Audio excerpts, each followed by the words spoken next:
Əmək funksiyasını yerinə yetirən işçiyə kənar şəxsin xəsarət yetirməsi istehsalat qəzası sayılırmı? Əmək Məcəlləsinin 217-ci maddəsinə əsasən işə götürən istehsalatda baş verən bədbəxt hadisədən ağırlıq dərəcəsindən asılı olmayaraq hadisənin araşdırılması üçün dərhal həmin hadisə baş verən günü əmək qanunvericiliyinə əməl olunmasına dövlət nəzarətini həyata keçirən orqana, yəni Dövlət Əmək Müfəttişliyi Xidmətinə məlumat verməyə borcludur.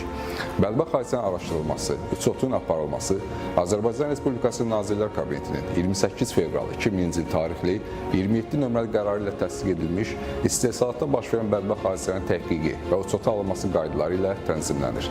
Həmin qaydalara əsasən işçilər əmək vəzifələrini yerinə yetirərkən, həmçinin müdiriyyətin tapşırığı olmadan belə müəssisənin mənafeyi üçün hər hansı fəaliyyət göstərərkən, müəssisəyə məxsus və müəssisənin müqaviləsi əsasında kənar təşkilatlardan verilmiş nəqliyyatda işə gedərkən, yaxud işdən qayıdarkən xəsarət alması və ya ölümü, həmçinin əmək vəzifələrini yerinə yetirərkən işçiyə başqa şəxs tərəfindən bədən xəsarətləri yetirildikdə, yaxud o öldürüldükdə və sair hallarda işçilərin səhhətinin pozulması halı təhqiq edilməlidir.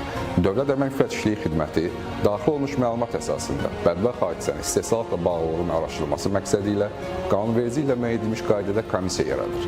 Bədbəxt hadisənin araşdırılması başa çatdıqdan sonra işə götürən tərəfindən bir gündən gecə olmayaraq qanunverici ilə müəyyən edilmiş qaydada müvafiq akt tərtib edilməli və onun bir nüsxəsi mütləq zərər çəkən işçiyə təqdim olunmalıdır. Bədbəxt hadisənin baş vermə faktını gizlədən, aparılan araşdırma barədə müvafiq akt tərtib etməkdən boyun qaçıran işə götürən, onun səlahiyyətli vəzifəli şəxsi qanunverici ilə nəzərdə tutulan qaydada məsuliyyət daşıyır.